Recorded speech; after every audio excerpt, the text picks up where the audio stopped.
It's very commonly said that the root of most human unhappiness is the sense that one's life has no meaning. This is, I suppose, most frequently said in circles interested in psychotherapy, because the feeling of meaninglessness is often equated with the existence of neurosis.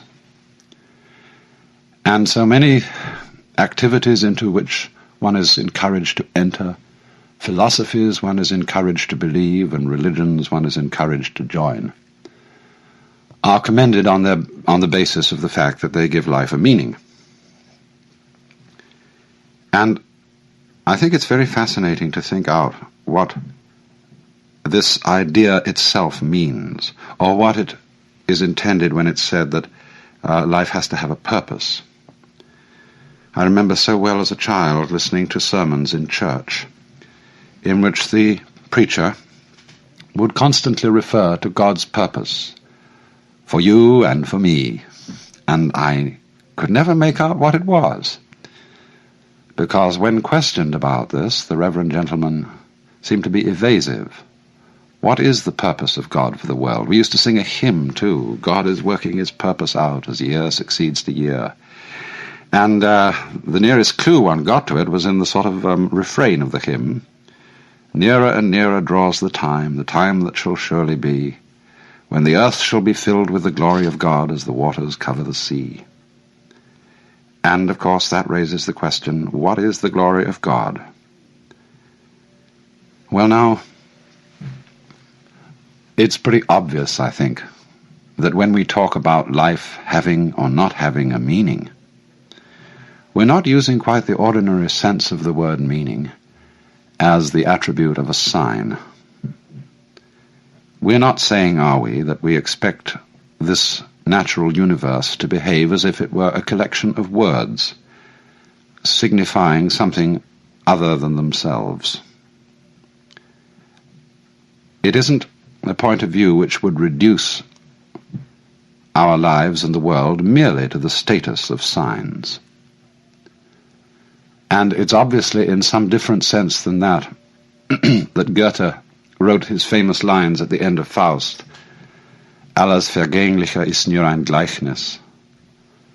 Forgive my pronunciation of German.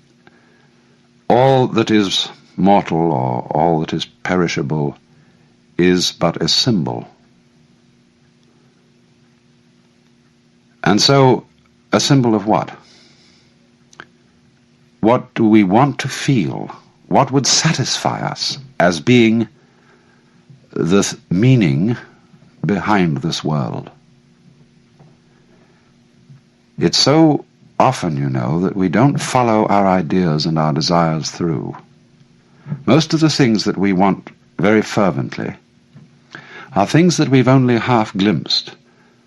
Our ideals are very often suggestions, hints, and we don't know really exactly what we mean when we think about it. But there is this obscure sense in which we feel that life ought to have significance and be a symbol in at least that sense, if not just so arid a symbol as a mere sign. Or it also may mean that life is meaningful. An individual feels that his life amounts to something when he belongs and fits in with the execution of some group enterprise. He feels he belongs in a plan. And this, too, seems to give people a sense of great satisfaction. But we have to pursue that question further, too. Why is it that a plan, why is it that fellowship with other people gives the sense of meaning? Does it come down perhaps to another sense of meaning, that life is felt to be meaningful when one is fully satisfying one's biological urges, including the sense of hunger, the sense of love, the sense of self-expression in activity, and so on. But then again, we have to push that inquiry further. What do our biological urges really point towards? Are they just, however, things always projected towards a future? Is biology and its processes nothing but going on towards going on towards going on? Or there's a fourth and more theological sense of the meaning of life. In all theistic religions, at any rate, the meaning of life is God himself. In other words, all this world means a person. It means a heart. It means an intelligence. And the relationship of love between God and man is the meaning of the world. The sight of God is the glory of God, and so on. But again here, there's something to be further pursued. What is it that we want in love with a person, and even a person in the sense of the Lord God? What is the content of it? What is it that we are really yearning after? Well, now, if we go back to the first point, taking Goethe's words that all that is transitory is but a symbol, and that we want to feel that all things have significance, it does seem to me that there's a sense in which we often use the word significance, where the word seems to be chosen quite naturally, and yet at the same time it's not quite the right word. We say, for example, often of music, that we feel it to be significant, when just at the same time we don't mean that it expresses some particular kind of concretely realizable emotion, and certainly it's not imitating the noises of nature. Program music, which simply imitates something else, and it deliberately sets out to express sadness or joy or whatever, is not the kind of thing I mean. So often when one listens to the beautiful arabesque character of the Baroque composers, Bach or Vivaldi, it is felt to be significant, not because it means something other than itself, but because it is so satisfying as it is. And we use then this word significance. So often, in those moments when our impetuous seeking for fulfillment cools down, and we give ourselves a little space to watch things, as if they were worth watching, ordinary things. And in those moments when our inner turmoil has really quietened, we find significance in things that we wouldn't expect to find significant at all. I mean, this is, after all, the art of those photographers who have such genius in turning the camera towards such things as peeling paint on an old door, or mud and sand and stones on a dirt road, and showing us there that if we look at it in a certain way, those things are significant. But we can't say significant of what so much as significant of themselves. Or perhaps significance then is the quality of a state of mind in which we notice that we're overlooking the significance of the world by our constant quest for it later.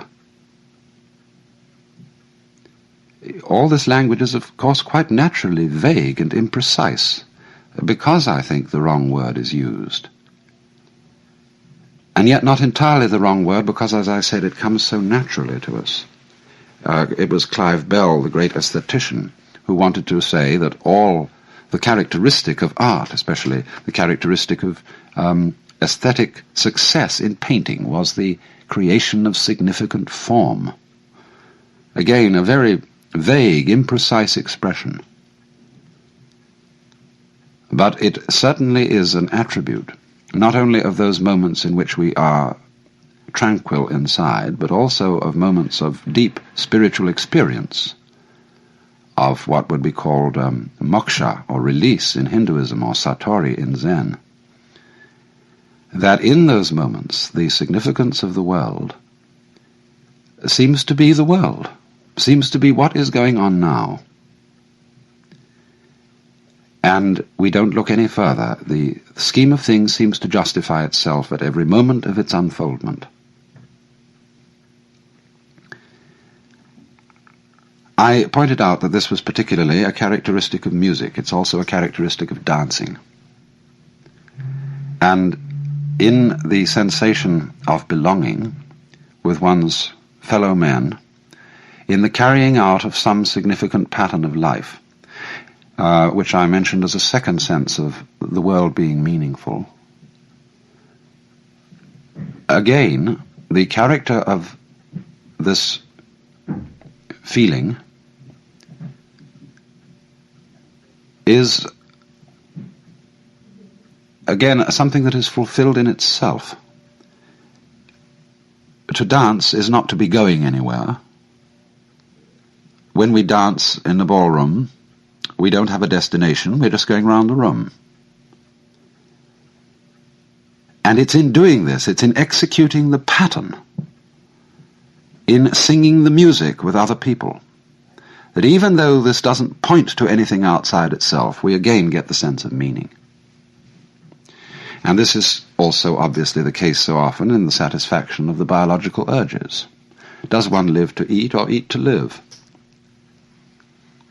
I'm not at all sure about this. I'm sure I very often live to eat, because sitting around a table with people, I don't like eating alone, and enjoying food is absolutely delightful. And we're not thinking when we do this, at least certainly I'm not, that we have to eat because it's good for us, and that we've got to throw something down the hatch, as Henry Miller said, and swallow a dozen vitamins, just because our system needs nourishment. I remember quite recently there was an article in the Consumer Reports about bread, and there had been some correspondence and protests saying that the bread one bought, white bread one buys in the stores, is perfectly inedible and lacking in nutrition, and that it was much better to eat peasant-type breads, rough pumpernickel and things of that kind. And the experts replied that our white bread is perfectly full of good nutrients, and there's nothing really the matter with it at all. Well, I felt like saying, it isn't a matter, perhaps, of the bread being deficient in the essential vitamins. Bread isn't medicine, it's food, and one's complaint against it is that it's bad cookery. It tastes of nothing. And we do tend, don't we, to look upon food so often for what it will do for us rather than the delight of eating it. But if the satisfaction of biological urges is to mean anything, surely the point of these urges is not the fatuous one of mere survival,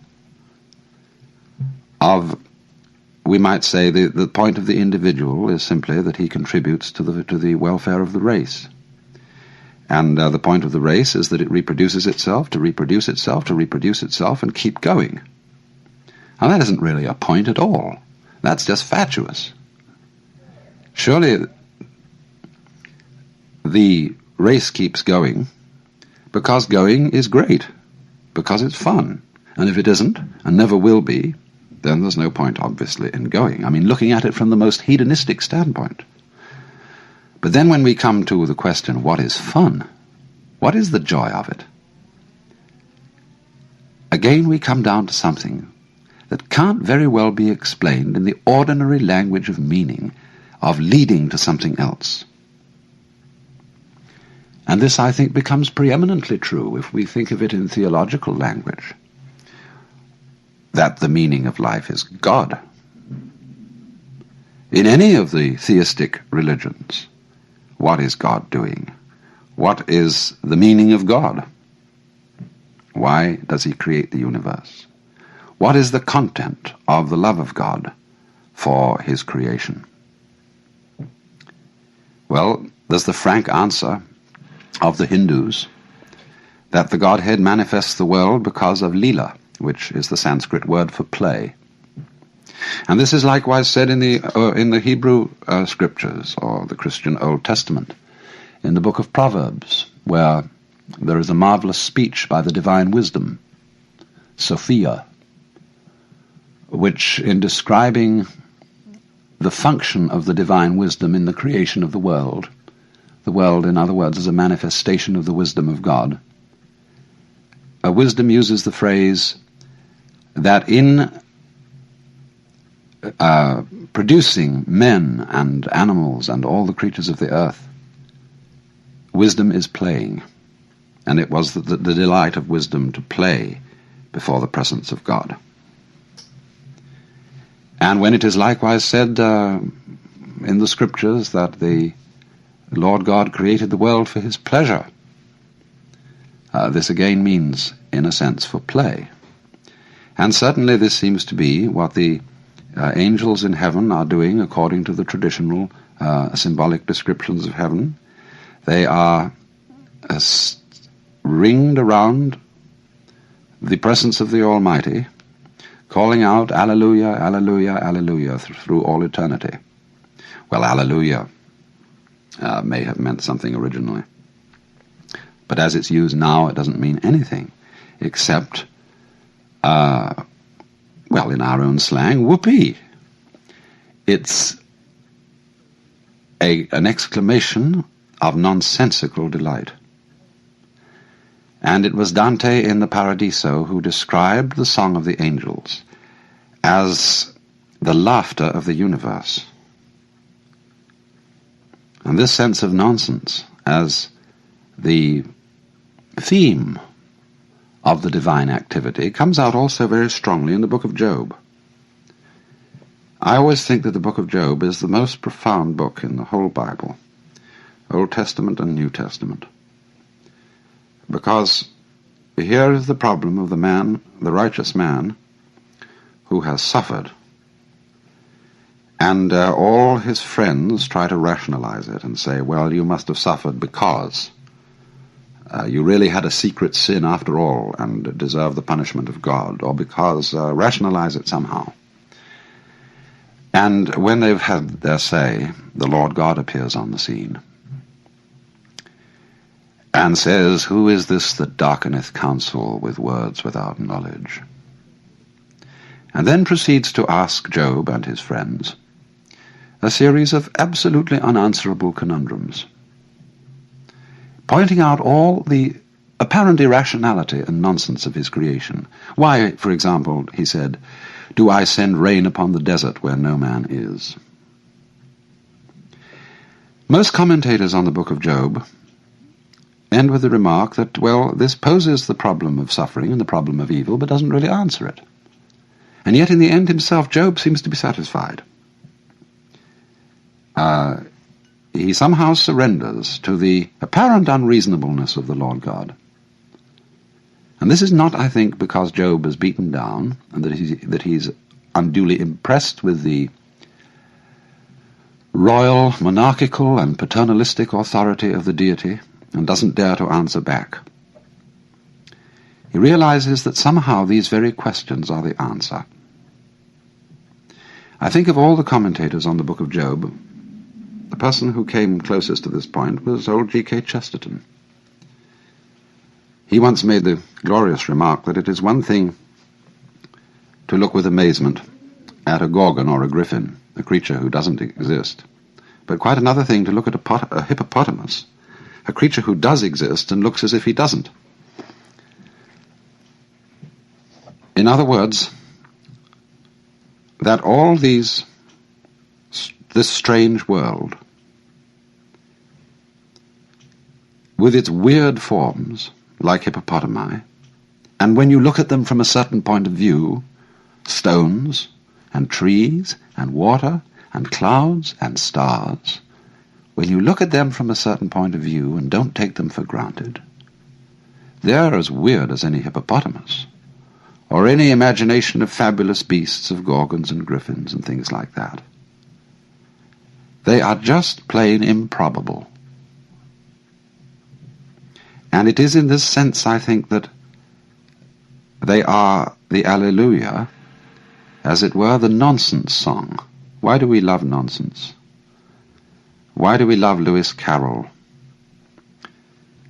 with his "'Twas brillig and the slithy toves did gyre and gimble in the wabe, all mimsy were the borogroves and the momraths outgrabe"?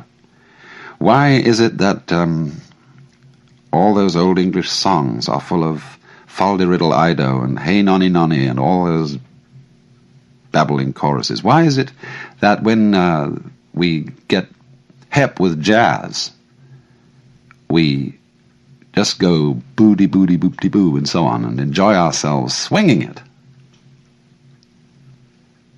It is this participation in the essential, glorious nonsense that is at the heart of the world, that isn't going anywhere, that is a dance.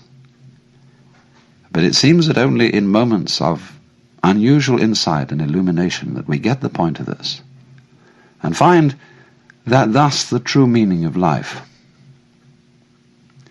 is no meaning, that its purpose is no purpose, and that its sense is nonsense. But still, we want to use about it the word significant. Significant nonsense? Yes, nonsense that is not just chaos, that is not just blathering balderdash,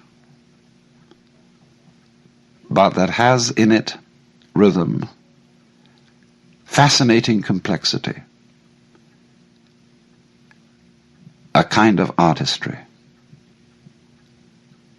It is in this kind of meaninglessness that we get the profoundest meaning.